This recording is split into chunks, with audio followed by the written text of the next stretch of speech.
Welcome to the Leaders in Payments podcast, where we talk to C-level leaders from across the payments landscape. We'll be discussing the products and services that impact the payment space today, as well as trends and predictions for the future of payments. We will also hear stories from our guests about their journeys to the top.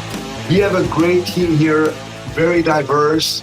And what I love here, smart people, dedicated people, people who work hard, who row in the same direction, but ultimately also good individuals. That is for me always the most important piece, because as I said earlier, we spend so much time at work. It better be with people you enjoy hanging out with and you enjoy being on one team. And JP Morgan has a very hard-charging but collaborative culture.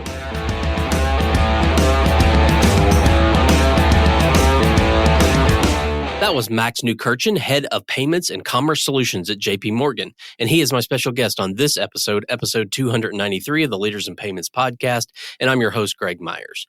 JP Morgan Payments covers a full range of payments needs, from treasury services to merchant acquiring to trade finance. The business unit includes 30,000 employees across 120 countries.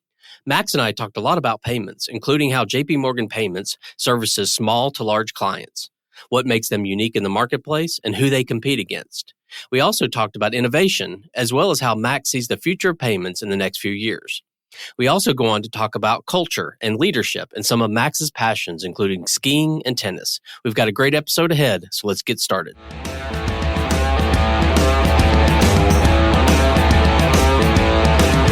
Hi, Max. Thank you for being here, and welcome to the Leaders in Payments podcast. Thanks for having me. I really look forward to this. Absolutely. So let's dive right in. If you don't mind, tell our audience a little bit about yourself, maybe where you grew up, where you went to school, where you currently live, and then we'll circle back to your professional journey in a few minutes. Yes, as you might guess from my name and accent, I was born and raised in Germany and lived there basically for the first 1.5 decades of my life. I went to college in the UK and in Cambridge studying physics. And then I graduated, joined the consulting firm McKinsey, and worked there for a number of years before taking another academic break to do a PhD in Sydney, Australia. And my thesis was on managing house price risks. That is an important asset for many individuals. And I was thinking about what can they do to hedge the risk in that asset better. I went after that back to McKinsey for a few years, first in Europe, and then moved to the US about 24 years ago and came to JP Morgan 11 years ago as head of strategy for the company. After doing that for a few years, I came into payments to run first our merchant services business and then what we call today payments and commerce solutions. Yeah, great. Thanks for that background. Let's go ahead and discuss JP Morgan Payments. Tell us what JP Morgan Payments does and sort of the relationship with the rest of the organization. JP Morgan Payments is basically a payments business that serves a wide range of clients, from a bakery around the corner all the way to the largest companies and financial institutions on the planet. And it is a true industry leader covering the full range of payment needs for our clients. Treasury services, which is helping companies pay their employees, pay their suppliers, move money around, and manage their deposits. To merchant acquiring, which is helping companies collect money from consumers and deliver a strong payments experience there, all the way to trade finance, where we help with financing receivables and global trade. It is a huge organization. We have about 30,000 colleagues all around the globe. And our clients really span also across about 120 currencies. So it's a huge business focused on the payments needs of our institutional clients. Okay. And how does it fit into the broader sort of JP Morgan and Chase company? Payments is a very integrated part of JP Morgan Chase, and we have connectivity with many other businesses across the firm. First of all, on the client coverage side, we work with organizations that cover all these clients. There's the Global Corporate Bank that works with and supports multinational clients and largest companies. We work very closely with the Commercial Bank that serves middle market companies in North America, but also globally. And we also work with our business banking business that serves small and medium-sized business, particularly in North America. So that is on the coverage side. But we also work with a bunch of other businesses across JP Morgan Chase to truly deliver what assets we have across the firm to our clients. We have, for example, a close partnership in the US with our credit card issuing business, because if we put payment processing and credit card issuing together, we can offer really unique solutions to our clients, because it's not just about processing payments, but also the insights and the fraud protection that you get from a two-sided network at the end of the day. We work very closely with our markets business because we have the world-leading FX franchise, foreign exchange, that we can also deliver to our clients who want cross-border payments. So there's a lot of connectivity with the different parts of JP Morgan.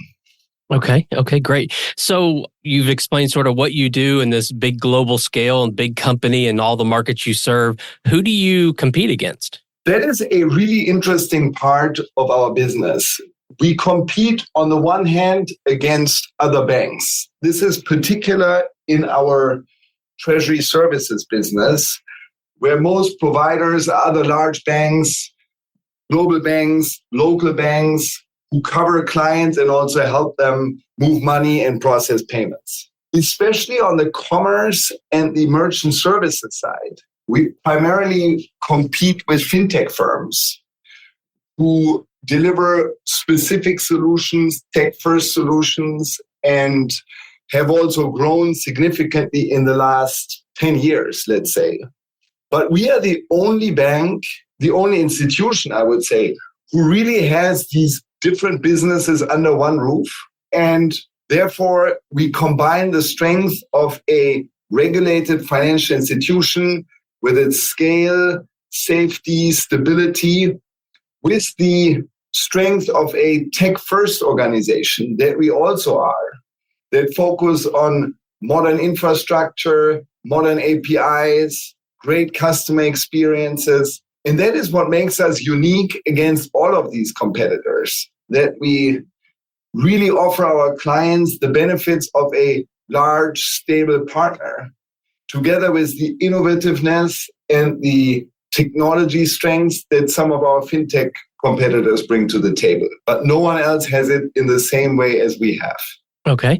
So you mentioned a few things there that differentiate you. Are there other differentiators from your competitors? It really depends on the specific situations. If we compete with banks, they are also regulated. They often have a global network, but we operate in, as I said, 120 countries. We have branches and people everywhere. When there, we move $10 trillion a day. So our scale is really a differentiator. And also our ability to innovate, to try out new solutions is really special vis-a-vis other banks. Vis-a-vis fintech players, we are in many ways on par and sometimes even ahead, even when it comes to tech innovations. If you see some of our launches last year around tap to pay, around pay by bank, that is something we brought to the market before even any of the fintech competitors were there. But then we do have customer service, we provide credit, we have all these other assets that I mentioned earlier, foreign exchange, partnership with the consumer cards business that they don't have. And therefore, we can really differentiate us against each of those competitors through the capabilities that we bring to bear. Okay. Well, when you step back and look at the payments industry holistically, Where do you think it's headed in the next couple of years? Maybe the next 2 to 3 years, and then looking out even longer term, maybe 10 years? One thing I love about payments is the fast pace and the amount of change and innovation that is happening. And therefore, even predicting a few years where the payments business is going is an interesting question. I do think the fastest changes we see at the moment in the commerce area, where new solutions are gaining traction very quickly. Think, for example, biometric payments, where as a consumer, you can just blink your eyes or swipe your hand and pay that way in the store. Or you have unique solutions that are truly omni-channel, where you buy something at home, and then if it gets delivered and you want to change it, you can just go to a store and change it out there. So enabling these unique commerce experience is something where we'll see a lot of change and are seeing a lot of changes even today. The second big piece is the rise of real-time payments and cross-border payments and what it means for the payments business around the world. Historically, you could basically move money as a treasurer, as a CFO, Monday to Friday, 9 to 5. Now with real-time payments, the expectation is that you can do this 365 days a year, all around the clock. And that is for the payments industry a big challenge, because you need to run your infrastructure differently, you need different client service, and those are also changes and investments that we are seeing already come to fruit right now. Projecting what is happening 5 to 7 years out is even harder. I do think, though, that some of the developments around payments and commerce, identities, and using biometrics to the next level will be very interesting, where ideally as a shopper, you will be in a position to, use your identity and pay right away in more and more instances. And a client told me a few weeks ago that basically their vision is that payments just become invisible. And it's so easy and so smooth that you don't even realize when you pay, and that the process becomes, completely invisible. And I think that is a great ambition where we could go. And then at the same time, payments, of course, need to continue to be safe and compliant. So meeting requirements around sanction screening, fraud protection become more and more important, because we do see also adverse actors becoming more and more sophisticated. And we want to support our clients in having trustworthy, safe, and reliable payments. Yeah, I think you mentioned several things there that I often do hear, and it's kind of the perfect storm if all these things come together, where we can get faster payments and less friction, and they truly become almost invisible. I think that's nirvana. And if we could get there, wouldn't that be wonderful for the consumers? And then, like you said, building those customer journeys where completely omni-channel. I mean, those are the things that I often hear. So I really appreciate your input on that one. Yes, and there have also been talk about the difficulty of making predictions. 2 years ago, maybe 3 years ago, there was a lot of buzz in the industry around cryptocurrencies and distributed ledger. This, really changed over the last 2 years. Now other topics are on vogue. So it is really hard also to predict the trends that stick at the end of the day. What is important for us as a leader in innovation, we do bucket our investments in 3 categories. One is Horizon 1 investments. Those are basically known client needs and capabilities we need to build immediately, very clearly defined. And that is the bulk of our investments. Then there's Horizon 2 investments. Those have more a 3 to 5 year horizon. Those are interesting new ideas, interesting new products where we already see early traction. And we are investing to ensure we lead the market and we launch new products where we already see traction. And then we have a third bucket that is Horizon 3, where we do research, we do experimentations. And many of this is new. We do this a lot with a 7 to 10-year horizon. We don't know which ones pan out, but we want to make sure that we are well positioned.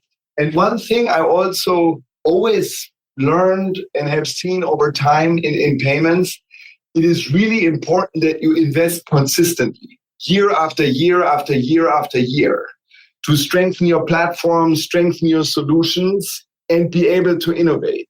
It's impossible, in my view, to just say 1 or 2 years we make a big splash. You have to be very consistent and evolve your platform as the market and client needs evolve too. Yeah, absolutely. Thanks for sharing that. Well, let's switch gears a little bit and let's talk about you. So you mentioned a little bit about your professional journey, but maybe fill in some of the gaps on your professional journey, how you got to the role you're in there now. Yes. So I joined JP Morgan Chase, as I said, almost 11 years ago as head of strategy. And that was a fantastic seat, looking at the full breadth of the company, investment banking, consumer business, wealth management, asset management, and also working very closely with Jamie Dimon and our operating committee on the true priorities for the business. And I really enjoyed that role, supporting and advising our businesses. But then payments, because of the amount of change and because of the importance it has for the company overall. Because what does a bank do at the end of the day? It moves money, i.e. payments. You lend money and you give advice. Those are broadly the three areas. So payments is really critical to the company. And then Jamie said to me one day, Max, it's time that you also not just give advice, but run the business. And he moved me to run our merchant acquiring franchise. And that was at the beginning of 2020. And I jumped in 2 feet first. And 2 months later, we were hit by the COVID pandemic, which was for me also a very interesting leadership challenge to not only take over the business, but also lead it right away through all the disruptions that COVID brought by. But it was really a bonding experience, both with our teams as well as with our clients, to jointly go through the pandemic and the difficult time there. Although, especially for our merchant services business, the pandemic also offered a lot of opportunities because people needed to move to online payments, e-commerce, and we were very well positioned there. And then in the summer of 21, so about 2.5 years ago, I broadened my responsibilities to also take over the treasury services payments business, which is basically the payment rails that we manage around the world, as well as a business that we call embedded finance and solutions, where we bundle some of our new developments, the value-added services that we offer around payments, such as holding money for our clients, FX, or data and analytics, as well as the industry solutions, where we have businesses that focus on specific industries and have dedicated services and teams for example, public sector clients, automotive clients, or marketplaces. So that has been the journey here. We really have a strong investment story, I would say. And as a company, JP Morgan Chase is really embracing the importance of payments, which means we invest consistently, we grow the business, and the client feedback and the results really speak for themselves. Okay, obviously you're running a very large organization and leadership is very important. So how do you personally define success in leadership? If you ask about what are the ultimate success criteria, it comes down to what do you want to leave behind as your legacy? When you do one day something different or you leave, what you basically leave behind. And what I would want as a success is that, number one, we have really made sure that the business is seen as an industry-leading franchise focused on the needs of our clients. People will say, this is well set up. This is a cutting-edge leading business that can compete with everyone and is better. And where our clients, at the end of the day, say there are solutions that we can only get from JP Morgan Payments. And one of the big sources of day-to-day satisfaction for me, to be very honest, is also when we win business from clients against our competitors in, very competitive situations. And they choose us because we have the best solution in the market. So that is one dimension of success. I think there is another important dimension of developing and putting together a world-leading team at the end of the day with a diverse set of leaders that would say that I helped them grow, I provided them opportunities, and that really came together as a leadership team. And we spend so much of our woken hours at work that it's really important for me to also have a team where people trust each other, they have each other's back, they work hard, and they grow. So that is probably a second dimension that I hope one day I can look back to, where people will say that is a unique business that was created that way. Okay, well, you've talked a lot about innovation and then obviously about culture. So let's talk about those together. So how do you foster a culture of innovation among your team, and then how do you empower them to take risks and experiment with things? This is a great question, and that I thought a lot about. And the reason is the question you asked earlier about our competitors. In payments, even more than in other parts of JP Morgan Chase, we do face the competition of fintech players head on that do lead through technology, that do lead through innovation. And that competition has made us better because we needed to respond there and we needed to basically beat them also at their own game. What have we done to achieve that? First of all, talent mix is a very important component. If you look at my leadership team, there's folks that have banking background, that know the payment rails, that know regulation for a long time. But we've also brought on a lot of leaders with a tech background, with a fintech background, that have seen it in other places, that have done it in other places, and have also now done it at the JP Morgan platform. So the talent mix has been one important component. The second is we've also in many places changed the organization to innovate better. Historically in banks, you have a front office. Those are salespeople and product people. And then you have technology and operations that are classified often more as middle and back office.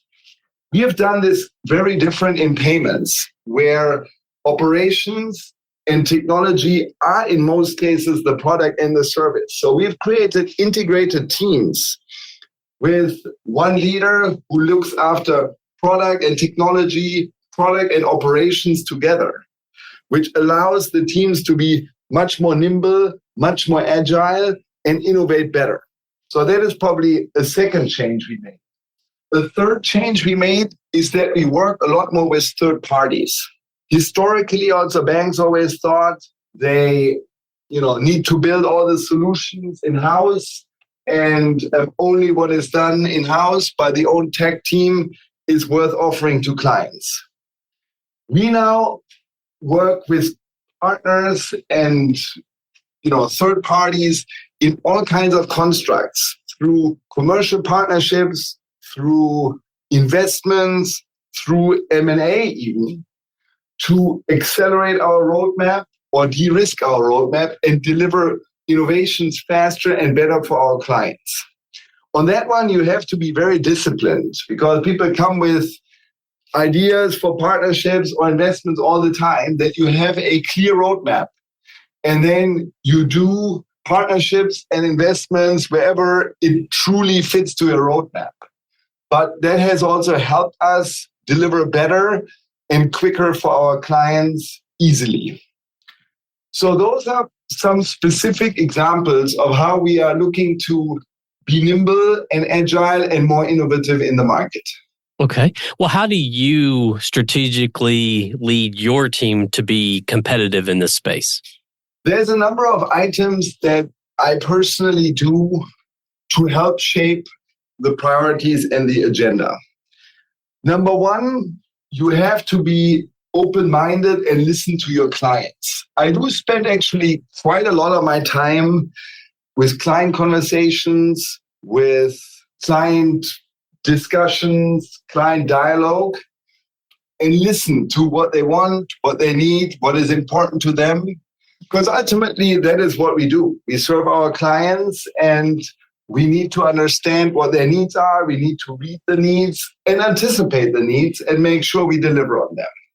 So I see that as an important component, that I have also a almost direct source to our clients and ensure that this can be used to triple check our roadmap and our priorities. The second thing, which is also interesting, is get out and travel. I do travel a lot. I visit our locations and clients all around the world, in North America, Asia, Europe, Latin America. I go to trade fairs and conventions to get a sense of ideas, trends, so that I can also form my own view, what is important and how to prioritize and see how things work. And then it is also important, when you collect all that input, that you distill it for your team and ensure that this is brought down to very few, 2, 3, maybe 4 priorities for each of the businesses per year or per time period, so that we don't only agree on what is important, but also on how it is done to make sure that things get delivered. Because payments is such a broad area, and with such a global footprint, there's many, many things we could do, but it's important to focus the team on the actual things that we will do and define and then execute on those priorities to make sure that things ultimately happen. Okay. Well, Max, what are some things you're passionate about? Maybe it could be work-related or even outside of work. There's many, many things I'm really passionate about. One thing I do consciously try is balance my passion for payments and for our clients and for work with also passion for other things in life that really broaden the horizon. I do love and spend a lot of time doing sports. I love skiing. I love playing tennis. It's a great way to spend time with the family and friends, which is for me a very important counterbalance that help you often put the things at work in the right perspective. Another thing that I really love is going to the theater and going to the concerts.